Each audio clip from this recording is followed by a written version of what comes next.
বাবা তার মেয়ের দিকে র্যাকেট ছুঁড়ে মারলেন, কিন্তু র্যাকেটটা তো প্রায় তার গায়েই পড়ে যাচ্ছিল। ওটা কিন্তু কোনো সাধারণ র্যাকেট নয়, ওটা তৈরি হয়েছিল উল্কাপিণ্ডের লোহা দিয়ে, ওজন পুরো 500 পাউন্ড। তবুও বাবা মিথ্যে বললেন, এটা তো মাত্র 100 পাউন্ডই। মেয়েটিকে প্রতিদিন ওই র্যাকেট দিয়ে 1000 বার বল মারতে হতো। এটাই ছিল তার কঠিন প্রশিক্ষণের অংশ। একদিন টেবিল টেনিস টুর্নামেন্টে জেতার একমাত্র উপায়। মেয়েটি প্রতিদিন প্রাণপণে অনুশীলন করত। একদিন সে গোপনে তার সিনিয়র ভাইয়ের ট্রেনিং দেখতে গেল, কিন্তু যা দেখলো তাতে সে হতবাক হয়ে গেল। ভাই তো একটা সাধারণ সার্ভো ফিরিয়ে দিতে পারছিল না, বল লাগলেই বারবার পড়ে যাচ্ছিল। ভাই চলে যাওয়ার পর মেয়েটি চুপচাপ ঠিক করলো, আমি নিজেই একবার চেষ্টা করব। সে মেশিনের বাটন চাপলো, গভীর নিঃশ্বাস নিল, দেয়াল থেকে গতি নিয়ে বেরিয়ে এলো একটি বল। কিন্তু মেয়েটি বিন্দুমাত্র দেরি না করে সেটাকে ফেরত মারলো। দাম দেয়ালের ফাটল ধরে গেল।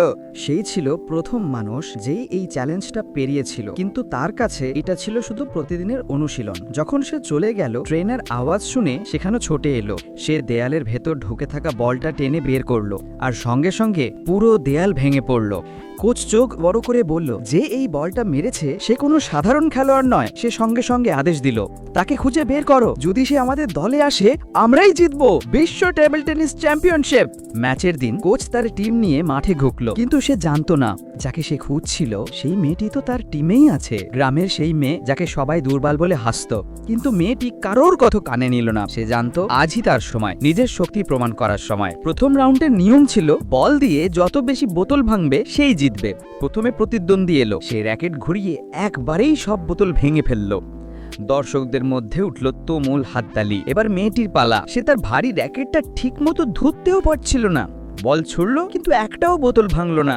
সবাই হাসতে লাগলো। কেউ বলল, ছেড়ে দে, তুই পারবি না। কেউ বলল, কোচ আপনি ওকে কিছু শেখাননি নাকি? কিন্তু মেয়েটি হাল ছাড়লো না। দিনের পর দিন ঘাম আর কষ্টে করা পরিশ্রমে সে সবাইকে পেছনে ফেলে পৌঁছে গেল ফাইনালে। এইবার সে তার 500 পাউন্ডের র্যাকেটটা পাশে রেখে দিল আর হাতে নিল একটা সাধারণ র্যাকেট। প্রতিদ্বন্দ্বী হেসে উঠল, এটা তো মজা করছে। কিন্তু মেয়েটি কিছু না বলে বলটা এমন শক্তিতে মারলো যে বলটা সোজা গিয়ে প্রতিদ্বন্দ্বীর গায়ে লাগলো। সে 300 মিটার দূরে গিয়ে পড়লো, গুরুতর আহত হয়ে ম্যাচ চালাতে পারল না। আর শেষে গ্রামের সেই মেয়েটি হয়ে গেল চ্যাম্পিয়ন। পরের পর্ব দেখতে চ্যানেলটি এখনই সাবস্ক্রাইব করুন।